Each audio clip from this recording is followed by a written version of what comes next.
Shabbat Shalom, everyone. I'm sorry I can't be with you in the sanctuary. As many of you know, just about a week ago, I tested positive for COVID, as have many in our community. And I have spent this week in quarantine, as have many in our community. And so my first message is, let's be safe, remind ourselves that this pandemic is not over.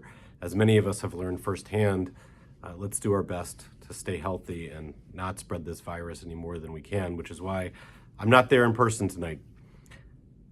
I wanted to talk a little bit this evening on this special Shabbat, not only for our congregation, but for Holland, one of our students, a really special student who came to us not so long ago and has been a wonderful inspiration to us, and I'll share why in a moment.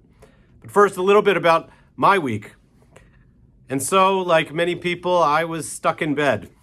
I tried a number of times to help out and do things around the house, and in full honesty, with a great sense of desire to do it, despite what others in my family might normally think, I couldn't do it.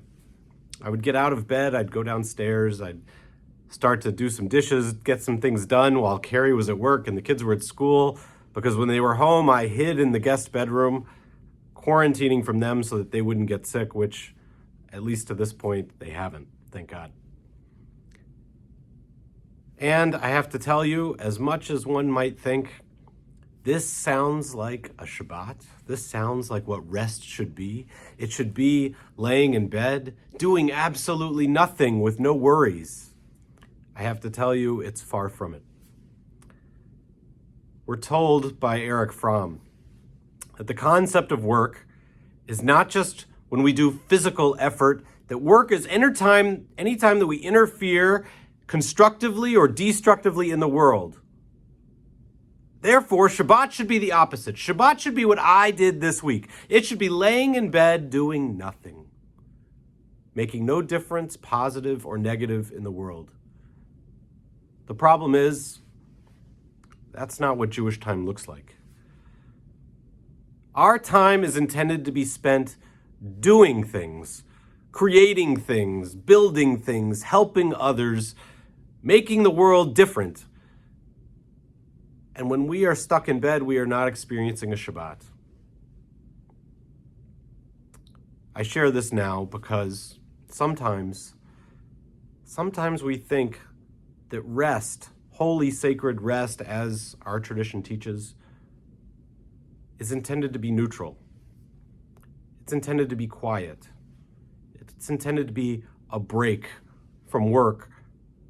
But if that's the case, then our rest is really only serving to give us more energy to do work the other days of the week. Rabbi Heschel wrote famously, "The Sabbath is not for the sake of the weekdays are for the sake of the Sabbath," which is to say that what we do when we work is to allow ourselves to have that sacred time doing those other things that aren't work, the things that are gifts to us. When we work, we sacrifice.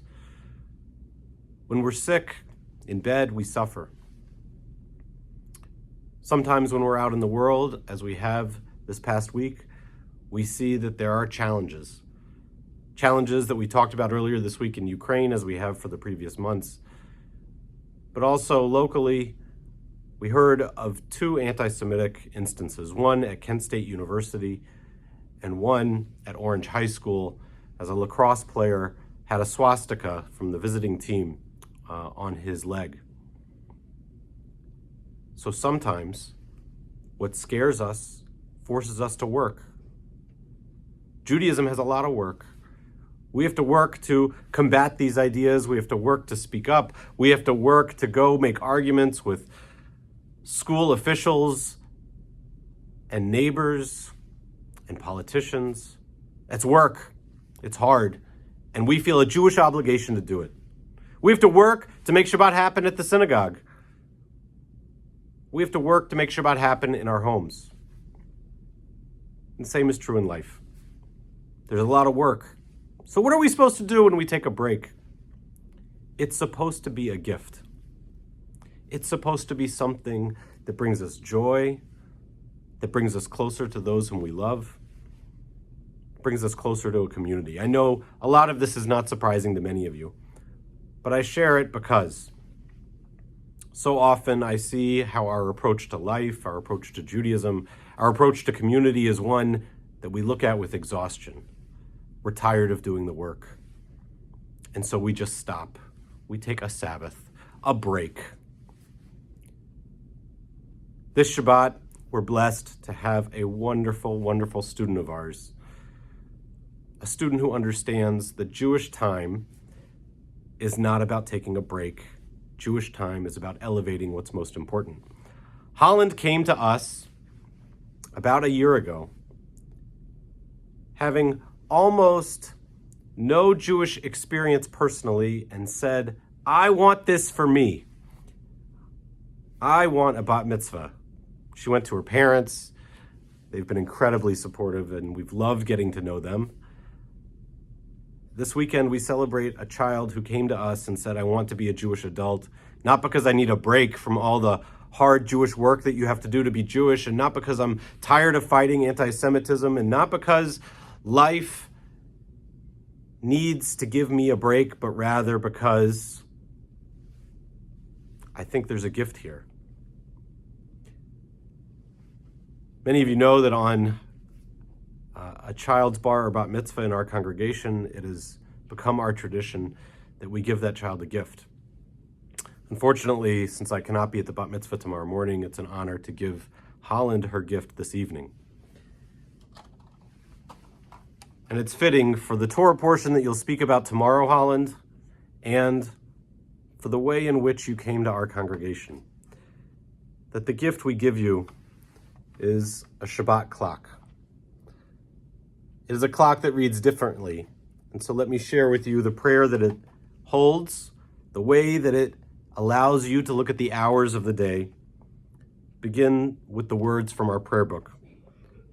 There are days when we seek things for ourselves and measure failure by what we do not gain. On Shabbat, we seek not to acquire, but to share. There are days when we exploit nature as if it were a horn of plenty that can never be exhausted. On Shabbat, we stand in wonder before the mystery of creation. There are days when we act as if we cared nothing for the rights of others. On Shabbat, we remember that justice is our duty and a better world, our goal. So we embrace Shabbat, a day of rest, a day of wonder, and a day of peace. This gift given with honor by Rabbi Josh Brown here at Temple Israel to Holland Roller on the day of her bat mitzvah. May this Shabbat clock, Holland, remind you how incredibly brilliantly you embraced Judaism, you embraced the sacred nature of time, how you have set a high standard. May you reach it many, many days in your life. May you bring us along with you as you remind us that our Jewish existence is not all work, because that's not Jewish enough. It has to be celebration. We have to stand for something, for the people in our lives, for the joy that we deserve, for the opportunity to make something great in this world and emulate God's creation, which is what makes this day sacred. Shabbat Shalom. Mazel Tov on your upcoming bat mitzvah, becoming our teacher and our leader this Shabbat, tonight and tomorrow morning.